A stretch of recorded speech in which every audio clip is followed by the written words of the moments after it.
O estalo das toras de carvalho na lareira era o único som que ousava competir com o quarteto de cordas posicionado no canto do salão de mármore da família Albuquerque. Para Clara, o calor que emanava daquelas chamas parecia um insulto, uma presença física que lembrava o quão fora de lugar ela estava. Vestida com um uniforme de lã cinza que pinicava o pescoço e um avental branco engomado ao extremo, ela segurava uma bandeja de prata com taças de cristal que valiam mais do que ela veria em 10 anos de trabalho. Clara tinha apenas 19 anos, mas seus olhos carregavam o peso de quem já havia vivido 3 vidas. Abandonada na porta de um orfanato em uma noite de Natal tão fria quanto aquela, ela aprendeu cedo que o mundo se dividia entre os que se sentam à mesa e os que servem o vinho. A família Albuquerque, expoente máxima da elite têxtil, não celebrava o Natal por devoção, mas por exibição. Heitor Albuquerque, o patriarca de cabelos prateados e olhar gélido, circulava entre os convidados como um monarca avaliando seus súditos, enquanto sua esposa, Beatriz, corrigia a postura de Clara com um empurrão discreto e doloroso sempre que passava por ela. Mantenha o queixo baixo e a bandeja alta, menina. Você é paga para ser invisível, não para decorar o ambiente. Sibilou Beatriz antes de exibir um sorriso radiante para um senador que acabara de entrar. Clara assentiu, as pontas dos dedos dormentes pelo peso da prata. Ela não se importava com as humilhações, estava ali por um objetivo maior. Cada centavo das horas extras daquela festa seria destinado ao tratamento de pneumonia da pequena Sofia, a única irmã que o destino lhe dera no orfanato e que agora lutava para respirar em uma cama de hospital público. O salão transbordava de risadas vazias e promessas de negócios, até que um movimento na entrada principal fez o burburinho cessar por um instante. Um homem entrou sem ser anunciado. Ele não vestia um terno de grife italiana como os outros, mas um sobretudo, escuro, simples e impecável, que parecia absorver a luz dourada do ambiente. Seu rosto era marcado por rugas de expressão que falavam de desertos e oceanos, e seus olhos tinham a profundidade de quem conhece segredos que a riqueza não pode comprar. Heitor Albuquerque franziu a testa, desconfortável com a presença de alguém que não conseguia rotular imediatamente. O desconhecido não cumprimentou os anfitriões. Em vez disso, seus olhos varreram o salão até pousarem em Clara, que estava no canto, servindo canapés. Por um segundo, o tempo pareceu congelar e Clara sentiu que, pela primeira vez na vida, alguém realmente a estava enxergando. O silêncio que se instalou no salão era denso, carregado pela estranheza daquela presença não convidada. O homem de sobretudo escuro começou a caminhar, e cada passo seu sobre o mármore parecia ecoar como uma contagem regressiva. Os convidados, antes ocupados com fofocas e risos forçados, agora se afastavam, abrindo um corredor involuntário para o desconhecido. Ele não olhava para as obras de arte nas paredes ou para os arranjos de flores exóticas. Seu foco estava inteiramente na jovem garçonete, que tentava, sem sucesso, disfarçar o tremor nas mãos. Beatriz Albuquerque, sentindo que o controle da sua noite perfeita estava escorregando por entre os dedos, tentou intervir novamente. Ela se colocou à frente do homem, as joias em seu pescoço brilhando sob a luz dos candelabros, e usou seu tom mais autoritário. Eu já disse que não aceitamos intrusos. Se não sair agora, chamarei a segurança e farei questão de que você passe o Natal na delegacia. Disparou ela, as narinas inflamadas de indignação. O homem parou a poucos centímetros dela. Ele não se intimidou. Pelo contrário, inclinou a cabeça levemente e disse, em uma voz que atingiu todos os cantos da sala: a segurança deveria estar preocupada com quem está dentro desta casa, não com quem vem de fora para trazer a verdade. Heitor Albuquerque aproximou-se, o rosto assumindo uma tonalidade arroxeada. Verdade? De que loucura você está falando? Eu sou Heitor Albuquerque e esta é minha propriedade. O estranho soltou um riso curto e seco, desprovido de qualquer alegria. Propriedade é um conceito interessante, Heitor, especialmente quando construída sobre o silêncio e o apagamento de quem realmente deveria estar aqui. Enquanto os dois homens se enfrentavam, Clara sentia uma vertigem estranha. Ela queria correr para a cozinha, queria se esconder, mas seus pés pareciam colados ao chão. O olhar do homem voltou-se para ela, e dessa vez, ele estendeu a mão, não para pedir uma bebida, mas em um gesto de respeito que ninguém jamais tivera com ela. Não tenha medo, minha jovem, ele disse suavemente, ignorando os gritos de Heitor. O tempo das sombras está acabando para você. Ele então levou a mão ao bolso interno do sobretudo e retirou um envelope de papel pardo, gasto pelo tempo e lacrado com cera vermelha. O objeto parecia uma relíquia de outra era, algo que não pertencia àquele ambiente tecnológico e moderno. No momento em que Heitor viu o selo de cera, seus olhos se arregalaram e ele deu um passo involuntário para trás, como se tivesse visto um fantasma. Onde você conseguiu isso? Gaguejou o patriarca, a voz perdendo toda a força. O convidado não respondeu. Ele simplesmente deu o último passo em direção a Clara e ofereceu o envelope. Este é o seu nome verdadeiro, Clara. É hora de o mundo saber quem você é. Clara olhou para o envelope pardo, em suas mãos, sentindo o peso do papel como se segurasse todo o seu passado esquecido. O selo de cera vermelha, com o brasão de uma fênix, parecia pulsar sob a luz dos candelabros. Ao seu redor, o mundo parecia ter entrado em câmera lenta. O som das taças de champanhe e as risadas da elite de São Paulo foram substituídos por um zumbido ensurdecedor de expectativa. Heitor Albuquerque avançou mais um passo, mas desta vez não havia autoridade em seu rosto, apenas um medo primitivo. Suas mãos, que antes seguravam charutos caros com arrogância, agora tremiam visivelmente. Clara, não dê ouvidos a esse homem. Ele é um golpista, um aproveitador que quer arruinar o Natal da nossa família, gritou Heitor, sua voz falhando em uma nota aguda de desespero. Ele estendeu a mão tentando interceptar o documento, mas o convidado misterioso colocou-se firmemente entre os dois, como um muro intransponível. Família, Heitor. Você fala de família enquanto a sua própria carne e sangue serve o vinho que você bebe sem saber que tem direito à metade da vinícola. A voz do homem era como um trovão contido. Beatriz, ao fundo, começou a recuar, seus olhos varrendo o salão em busca de uma saída, ou talvez de uma forma de calar aquela conversa antes que os convidados influentes processassem o que estava acontecendo. Clara, sentindo uma coragem que nunca soube que possuía, apertou o envelope contra o peito. Ela olhou para Heitor, não com ódio, mas com uma clareza cortante.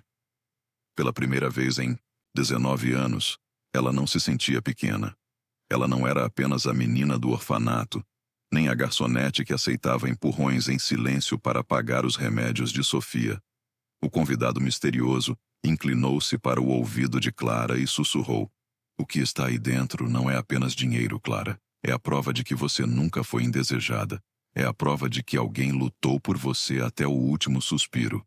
As lágrimas finalmente transbordaram dos olhos de Clara, mas não eram lágrimas de tristeza. Eram lágrimas de quem estava prestes a derrubar um império de mentiras.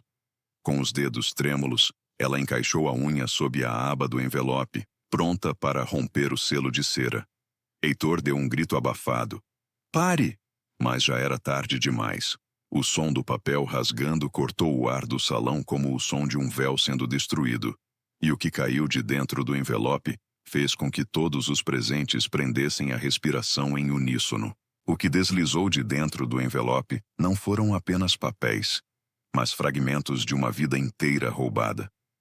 Uma fotografia antiga, com as bordas gastas, mostrava uma mulher radiante, com os mesmos cabelos ondulados de Clara, abraçada a um homem idoso que todos naquele salão conheciam, o comendador Albuquerque, o fundador de todo aquele império. Mas o que paralisou Heitor foi o documento oficial, timbrado e autenticado, que caiu logo em seguida. Com as mãos trêmulas, Clara pegou o papel e começou a ler em voz alta, sua voz ganhando uma força que ela desconhecia. "Eu, Alberto Albuquerque, declaro em pleno uso das minhas faculdades que minha filha, Lúcia, nunca foi deserdada. Seu afastamento foi fruto de uma conspiração de seu irmão, Heitor, que interceptou nossas cartas e simulou meu desprezo. Um murmúrio de choque percorreu o salão. Os convidados, que antes evitavam olhar para Clara, agora se inclinavam para a frente, devorando cada palavra do escândalo que destruía a reputação da família mais poderosa da cidade. Heitor avançou, o rosto desfigurado pela raiva e pelo pânico. Isso é uma farsa. Meu pai estava senil quando escreveu isso. Segurança, tirem essa garota e esse lunático daqui agora, berrou ele, olhando freneticamente para os lados. Mas ninguém se moveu. Os seguranças da mansão, homens que conheciam a dureza de Heitor, apenas trocaram olhares incertos, hipnotizados pela autoridade silenciosa do convidado misterioso. O homem deu um passo à frente e retirou seu próprio distintivo de oficial de justiça, acompanhado por uma ordem judicial de busca e apreensão. Heitor, eu não sou apenas um tabelião. Sou o executor do testamento que você tentou queimar 19 anos atrás. Mas você esqueceu que seu pai era um homem precavido. Ele deixou cópias, Heitor. E deixou instruções claras. No momento em que Clara Albuquerque colocasse os pés nesta casa, a administração da empresa passaria imediatamente para as mãos dela, até que a auditoria fosse concluída. Beatriz soltou uma risada histérica, tentando manter a postura enquanto seu mundo desabava. Administração? Ela é uma garçonete. Ela mal sabe segurar uma bandeja sem tremer, quanto mais gerir uma multinacional. Cuspiu ela, apontando o dedo cravejado de diamantes para o uniforme cinza de Clara. Foi nesse momento que Clara levantou os olhos da carta. O choro havia parado. O que restava era um olhar de aço. Eu aprendi a sobreviver com nada enquanto vocês desperdiçavam tudo o que não era de vocês, disse Clara, a voz fria e cortante. Eu gerenciei cada centavo para manter minha irmã viva enquanto você, Heitor, usava o dinheiro que deveria ser da minha mãe para comprar o silêncio de quem sabia da verdade.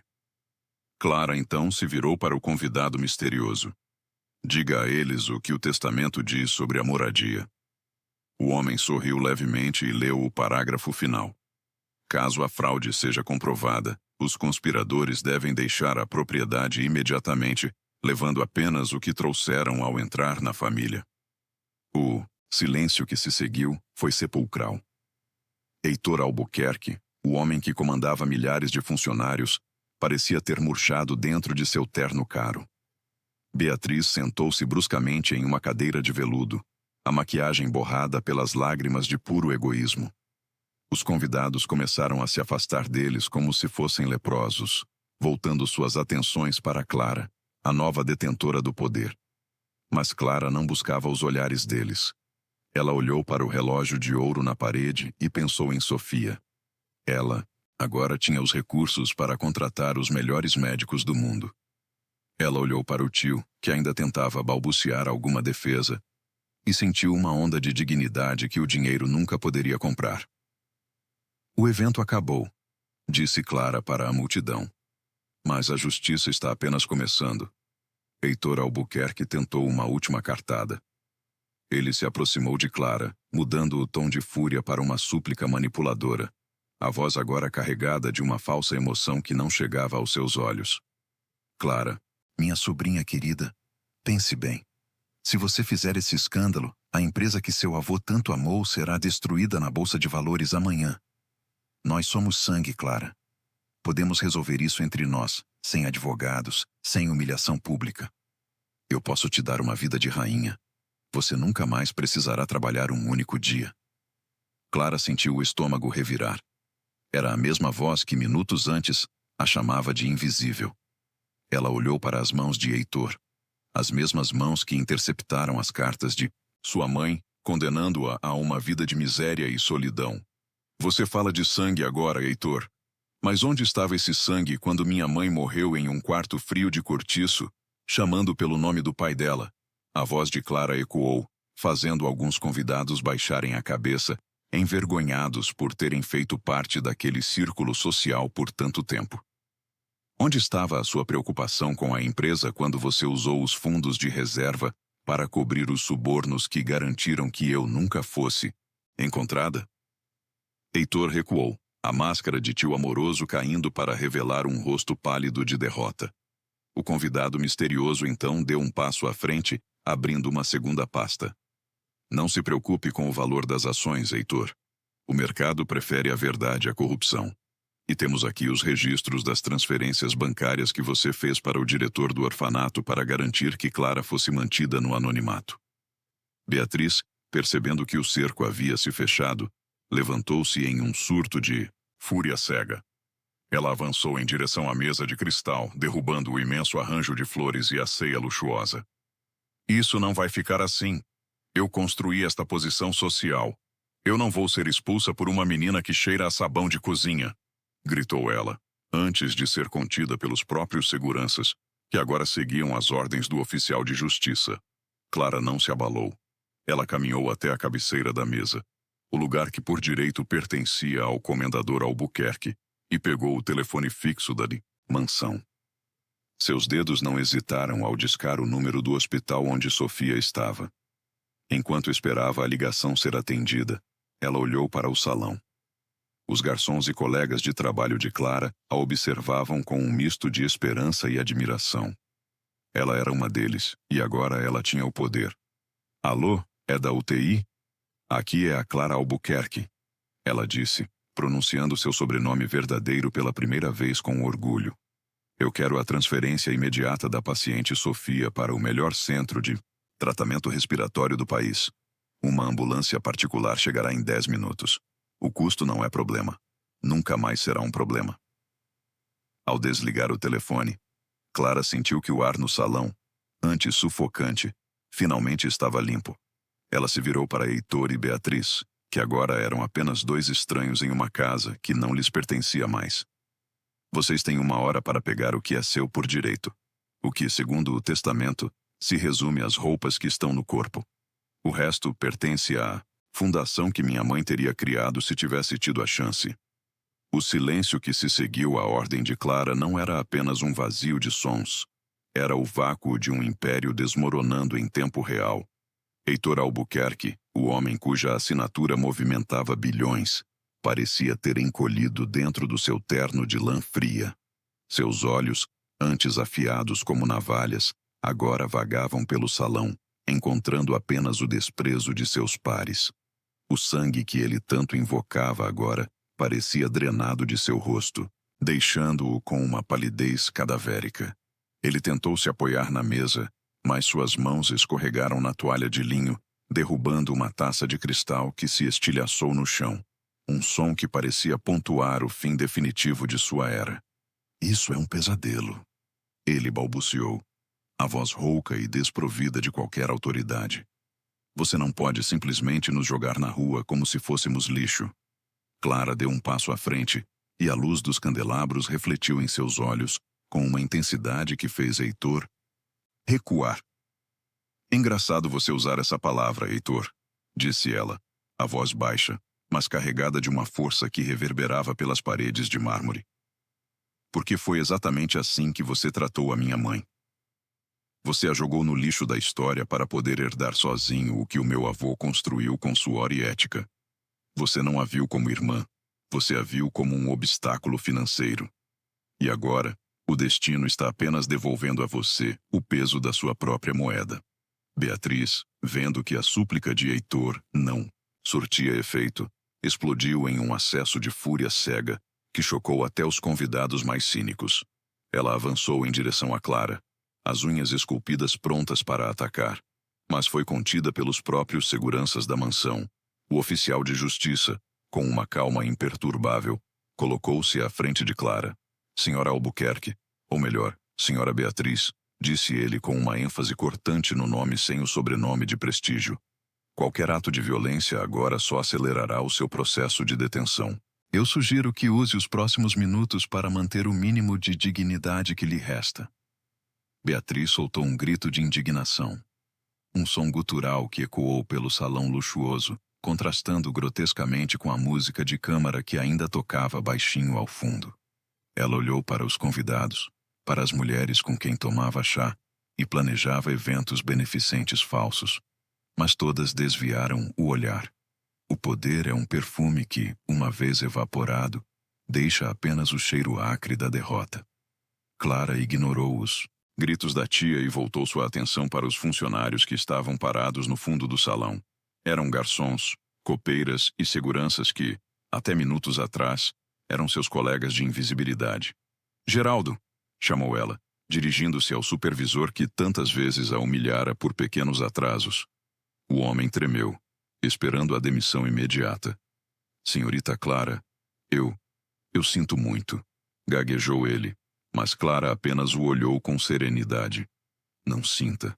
A partir de agora, as coisas vão mudar nesta casa e nesta empresa, mas não por vingança cega. Quero que todos vocês continuem seus trabalhos, mas com uma diferença. Ninguém mais será invisível aqui. E quanto aos Albuquerque, garantam que eles saiam apenas com o que o testamento permite. Nenhum alfinete a mais. A humilhação de Heitor atingiu o ápice quando o oficial de justiça começou a ler os detalhes das contas bloqueadas. Cada paraíso fiscal, cada fundo oculto que Heitor pensava estar protegido, havia sido rastreado pela previdência do comendador. O velho Albuquerque, prevendo a natureza do filho, havia plantado armadilhas digitais que só seriam ativadas se a herdeira legítima reivindicasse seu lugar. Heitor caiu de joelhos, não por arrependimento, mas pelo peso esmagador da pobreza iminente. Ele olhou para Clara, as lágrimas de desespero manchando seu rosto envelhecido. Clara, por favor, pela memória de seu avô, não nos deixe na miséria. Clara inclinou-se sobre ele, seus rostos a poucos centímetros de distância. Meu avô amava a justiça, Heitor. E a justiça é o que você está recebendo hoje. Se você tivesse gasto 1/10 da sua energia cuidando da sua família, em vez de destruí-la, não estaria no chão agora. Ela se levantou e olhou para o convidado misterioso. Onde está o carro? Eu preciso ir ao hospital. Sofia não pode esperar mais nenhum segundo. O homem assentiu, um sorriso de satisfação genuína surgindo em seu rosto marcado pelo tempo. O carro está na porta, senhorita Albuquerque. E a equipe médica já está a postos. A sua nova vida começa agora. Enquanto Clara caminhava em direção à saída principal, o salão parecia se abrir para ela. Os convidados, em um movimento quase coreografado, começaram a aplaudir. Alguns por genuína admiração, outros por puro interesse no novo poder que surgia. Mas Clara não olhou para trás. Ela não queria os aplausos daquela gente que assistiu à sua servidão em silêncio. Ela atravessou as portas duplas de carvalho, deixando para trás o luxo intoxicante e a podridão moral daquela festa.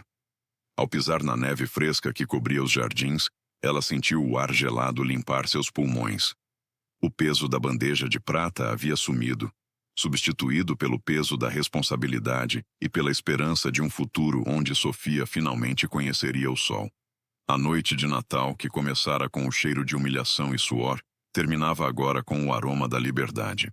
O trajeto até o hospital foi percorrido em um silêncio reverente. Clara olhava pela janela do carro, vendo as luzes de Natal da cidade passarem como borrões coloridos, mas sua mente estava em um quarto branco e estéril. O convidado misterioso, cujo nome ela agora sabia ser Dr. Arnaldo, o guardião do segredo de seu avô, mantinha as mãos firmes no volante. Você foi corajosa, Clara. Seu avô estaria orgulhoso, mas sua mãe estaria em paz, disse ele suavemente. Clara não respondeu. Apenas apertou o envelope contra o peito, sentindo que, finalmente, as correntes da invisibilidade haviam sido quebradas.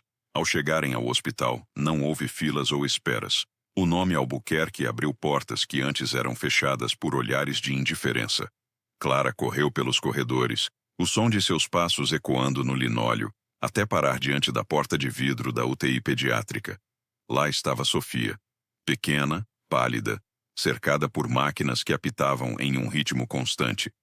Clara aproximou-se da cama e segurou a mãozinha frágil da irmã. Eu consegui, Sofia, sussurrou ela, as lágrimas caindo sem controle. Ninguém nunca mais vai nos separar.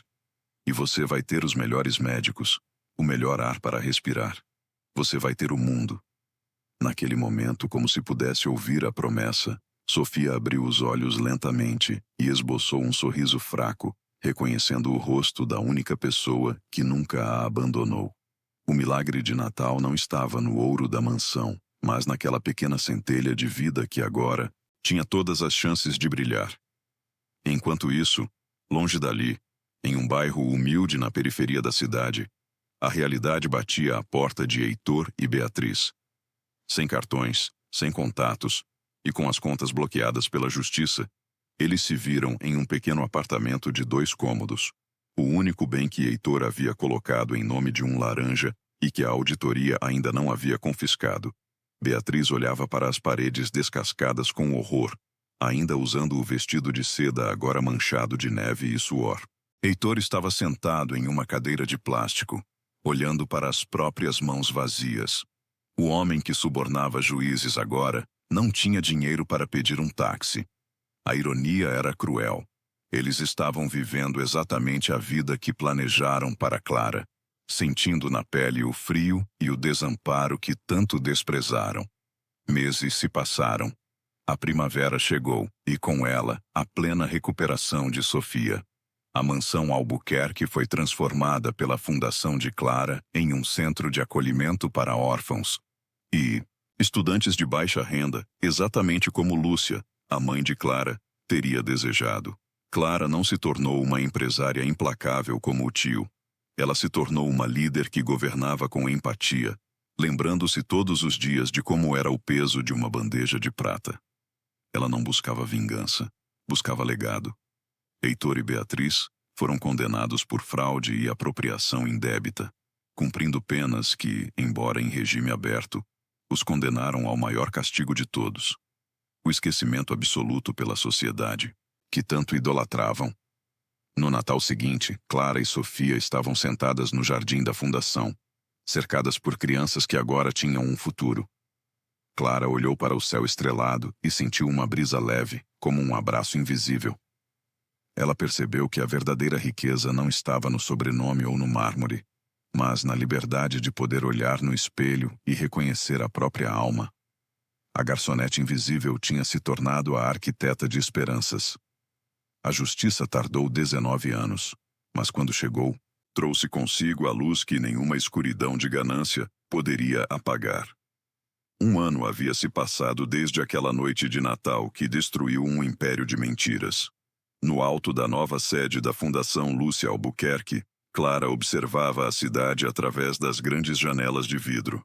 Ela não usava mais o uniforme cinza, mas um vestido simples e elegante, carregando consigo uma postura que o dinheiro nunca poderia comprar. A postura de quem tem a consciência limpa. Sofia, agora com as bochechas coradas de saúde, corria pelo escritório, desenhando em papéis que antes serviam para contratos multimilionários. A maior vitória de Clara não foi recuperar os bilhões, mas ver a irmã respirar sem a ajuda de aparelhos, livre do medo que as cercava no cortiço.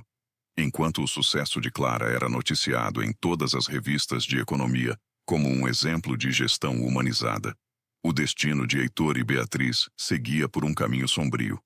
Eles não estavam em uma cela de prisão comum, mas em uma prisão mental muito pior. Vivendo em um conjunto habitacional nos limites da cidade, Heitor agora trabalhava como vigia noturno em um depósito de materiais de construção, o mesmo setor que ele um dia dominou como rei. Suas mãos, que antes assinavam cheques de 7 dígitos, agora carregavam lanternas e chaves pesadas sob o frio da madrugada. A cada vez que um caminhão da Freitas Construções ou de outra gigante passava por ele, Heitor sentia a pontada aguda da humilhação, lembrando-se de que ele mesmo se jogou para fora do topo por causa de sua ganância. Beatriz, que nunca soube o que era lavar a própria louça, agora passava os dias tentando manter as aparências em um apartamento onde o mofo crescia nos cantos. Ela ainda guardava, escondido em uma caixa de sapatos, um recorte de jornal com a foto de Clara na capa. Às vezes, em seus surtos de negação, ela vestia o único vestido de grife que conseguiu esconder na bolsa naquela noite, mas a seda agora estava roída pelas traças e o perfume caro tinha sido substituído pelo cheiro de produtos de limpeza baratos. Ela não tinha mais amigas para os chás da tarde. As mesmas mulheres que a bajulavam agora fingiam que nunca a conheceram, provando que a amizade baseada no ouro desaparece assim que o brilho se apaga. Naquela véspera de Natal, Clara tomou uma decisão que chocou seus assessores. Ela pediu que seu motorista a levasse até o bairro onde o tio trabalhava. Ela não foi até lá para humilhá-lo, mas para encerrar o ciclo. Ao ver a silhueta encurvada de Heitor no portão do depósito, Clara baixou o vidro do carro. Heitor paralisou, o rosto marcado pelo cansaço e pelo sol, sem saber se fugia ou se pedia perdão. Clara apenas estendeu um envelope. Desta vez, não continha provas criminais, mas um documento de pensão vitalícia, o suficiente para que eles vivessem com dignidade, mas sem luxo. Meu avô me ensinou que a justiça pune, Heitor, mas a compaixão liberta quem foi ferido, disse Clara com a voz serena. Não estou fazendo isso por você. Estou fazendo pela memória da minha mãe, que nunca quis te ver na miséria, apesar de tudo o que você fez. Heitor pegou o envelope com as mãos trêmulas, as lágrimas escorrendo pelos sulcos do rosto. Ele tentou dizer algo, um pedido de desculpas que ficou preso na garganta, mas Clara já havia pedido ao motorista para seguir em frente. Ela não precisava do perdão dele. Ela já tinha a sua própria paz. Os anos se passaram como páginas de um livro de superação que toda a cidade conhecia. A mansão que um dia foi palco de humilhações e frieza, agora transbordava com o som de crianças correndo pelos jardins. Clara Albuquerque não apenas herdou um império, ela o transformou em um santuário. A antiga biblioteca de Heitor, onde ele planejava suas fraudes, agora era uma sala de estudos para jovens órfãos que, como Clara, sonhavam com uma chance.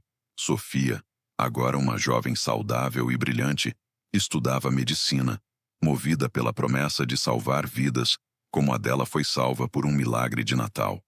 Elas não eram apenas ricas. Elas eram o coração pulsante de uma nova esperança. Mas o destino guardava uma última lição para aqueles que plantaram o ódio. Heitor Albuquerque, vivendo em seu pequeno exílio de dignidade paga pela sobrinha, sentia o peso de cada segundo de silêncio. No dia de seu último Natal, ele caminhou até a praça central da cidade. De longe, ele viu um telão gigante transmitindo a mensagem de fim de ano da Fundação Albuquerque. Lá estava Clara, com o olhar sereno e a postura de uma verdadeira rainha, falando sobre perdão e recomeço. Heitor olhou para as próprias mãos, que um dia tentaram apagar aquela luz, e percebeu que sua maior punição não era a pobreza, mas saber que ele poderia ter feito parte daquela alegria se não tivesse escolhido a ganância. Ele morreu como viveu nos últimos anos, como um homem que descobriu tarde demais que o valor de uma vida se mede pelo que se dá, e não pelo que se tira. Beatriz, por sua vez, tornou-se uma figura errante, vagando por brechós, de luxo e tentando convencer estranhos de que um dia foi a dona daquela mansão. Ninguém acreditava. Para o mundo, ela era apenas uma sombra do passado, uma lembrança de que a vaidade é um castelo de areia que a maré da verdade sempre derruba. Ela passava as noites de Natal olhando para as luzes da mansão ao longe, chorando por uma glória que nunca foi dela por direito, mas apenas por usurpação. Na noite de Natal, que marcava 10 anos da grande reviravolta, Clara organizou um jantar especial. Não para empresários ou senadores, mas para todos os funcionários da fundação e as crianças que lá moravam. No meio do jantar, o Dr. Arnaldo, o homem que entregou o envelope naquela noite fatídica, aproximou-se dela com uma taça de suco de uva. Você fez mais do que o seu avô sonhou, Clara, disse ele com os olhos marejados. Clara olhou ao redor, vendo Sofia rindo com as crianças, vendo a vida florescer onde antes havia apenas mármore frio. Eu não fiz nada sozinha, Arnaldo, respondeu Clara, suavemente. Eu apenas deixei que o amor que minha mãe plantou em mim finalmente encontrasse terra fértil. Ela se levantou e caminhou até o centro do pátio, sob a mesma neve que um dia a viu ser expulsa como lixo. Ela olhou para o céu e sentiu uma paz profunda. A menina abandonada não existia mais. Em seu lugar, havia uma mulher que provou que a justiça pode tardar, mas ela é implacável quando encontra um coração que nunca desistiu de bater pela verdade. O Natal de Clara Albuquerque não era mais uma festa de exibição, mas uma celebração da alma. A justiça tinha sido feita, as feridas tinham sido curadas, e o nome Albuquerque finalmente significava o que Alberto, o fundador, sempre quis: abrigo, honra e bondade. A história da garçonete invisível terminou ali, para que a história da protetora dos esquecidos pudesse continuar por gerações. O trajeto até o hospital foi percorrido em um silêncio que parecia carregar o peso de 19 anos de espera. Clara olhava pela janela do carro, observando as luzes de Natal da metrópole passarem como borrões coloridos, mas sua mente estava em um quarto branco e estéril, onde a vida de sua irmã pendia por um fio. O Dr. Arnaldo, o homem que guardara o segredo do comendador como um tesouro sagrado, mantinha as mãos firmes no volante. Você foi corajosa, Clara. Heitor não era apenas um ganancioso. Ele era um homem perigoso que cercou-se de silêncio por quase 2 décadas. Hoje, você não apenas recuperou uma herança, você libertou a linhagem dos Albuquerque da podridão, disse ele, a voz rouca pela emoção. Clara não respondeu de imediato. Ela apenas apertava o envelope contra o peito, sentindo que o papel áspero era o único solo firme que ela já havia pisado em toda a sua vida. Ao chegarem ao hospital, o cenário mudou instantaneamente. O nome Albuquerque, que antes para Clara significava apenas o logotipo nos uniformes que ela lavava, agora agia como uma chave mágica. O diretor da unidade, avisado pela equipe jurídica do Dr. Arnaldo, já a aguardava no saguão. Não houve filas, não houve olhares de desdém dos recepcionistas, não houve a humilhação de implorar por uma vaga. Clara correu pelos corredores, o som de seus sapatos de servidora ecoando no mármore do hospital particular para onde Sofia acabara de ser transferida por uma UTI móvel de última geração. Ao parar diante da porta de vidro da unidade de isolamento, Clara sentiu o ar faltar. Lá estava Sofia. Pequena, frágil, quase desaparecendo sob os lençóis brancos, cercada por monitores que desenhavam linhas verdes de esperança no escuro. Clara entrou silenciosamente, o cheiro de antisséptico substituindo o perfume enjoativo da festa de Heitor. Ela segurou a mãozinha de Sofia, uma mão que estava fria, mas que começou a aquecer assim que sentiu o toque da irmã. Eu consegui, pequena, sussurrou Clara, as lágrimas caindo sobre o lençol. Nós nunca mais vamos passar frio, nunca mais vamos ser invisíveis. Você vai ter os melhores médicos do mundo, e quando você acordar, o sol vai brilhar apenas para você. Naquele instante, como se o destino quisesse selar o pacto, Sofia apertou debilmente o dedo de Clara e soltou um suspiro profundo, estabilizando os batimentos cardíacos no monitor. O milagre de Natal não estava nas barras de ouro trancadas no cofre da mansão, mas naquela pequena vitória respiratória. Enquanto a luz da esperança brilhava no hospital, a escuridão da realidade sufocava Heitor e Beatriz Albuquerque. Eles foram deixados pelos seguranças em uma calçada distante, com apenas 2 malas de roupas e o peso da vergonha. Sem cartões, sem contatos e com as contas bloqueadas por uma liminar judicial implacável, Heitor viu-se obrigado a usar o pouco dinheiro vivo que tinha no bolso para pagar um quarto em uma pensão barata no centro da cidade. Um lugar onde o cheiro de comida frita e mofo impregnava as paredes. Beatriz, que nunca soube o que era usar um banheiro compartilhado, chorava convulsivamente, sentada em uma cama com molas rangentes, ainda vestindo o que restava de sua seda francesa. Isso é temporário, Heitor. Diga que é temporário. Ela gritava, mas Heitor não tinha respostas. Ele passava as noites olhando para o teto descascado, ouvindo o barulho dos carros de luxo passando na avenida próxima, lembrando-se de que cada um daqueles veículos poderia ter sido seu, se ele não tivesse tentado apagar a existência da própria sobrinha. A queda não foi apenas financeira, foi o desmoronamento de 2 identidades, construídas sobre o roubo e o egoísmo. Nos meses que se seguiram, a justiça foi lenta, mas cirúrgica. Heitor e Beatriz foram condenados não apenas a devolver cada centavo, mas a prestar serviços comunitários em abrigos, os mesmos lugares que eles chamavam de depósito de gente, em suas conversas privadas. A história de Clara tornou-se o maior escândalo e, posteriormente, a maior inspiração do país. Ela não vendeu a mansão. Ela a transformou. Onde antes Heitor planejava esquemas de corrupção, agora funcionava uma biblioteca comunitária. Onde Beatriz humilhava as empregadas, Agora era um refeitório de alta gastronomia social para pessoas em situação de rua. Clara assumiu a presidência das empresas Albuquerque, mas com uma gestão que o mercado nunca vira. Ela dividiu lucros, humanizou os turnos e tornou-se a primeira bilionária a ser aplaudida de pé pelos seus operários. 10 anos depois, em uma nova noite de Natal, a mansão estava toda iluminada. Sofia, agora uma jovem vibrante e estudante de pediatria, ajudava a distribuir presentes para as crianças da fundação. Clara observava tudo da varanda. A mesma varanda onde um dia ela serviu água para um convidado misterioso. O doutor Arnaldo aproximou-se dela, entregando-lhe uma taça de suco de frutas. Você mudou o significado de um sobrenome, Clara.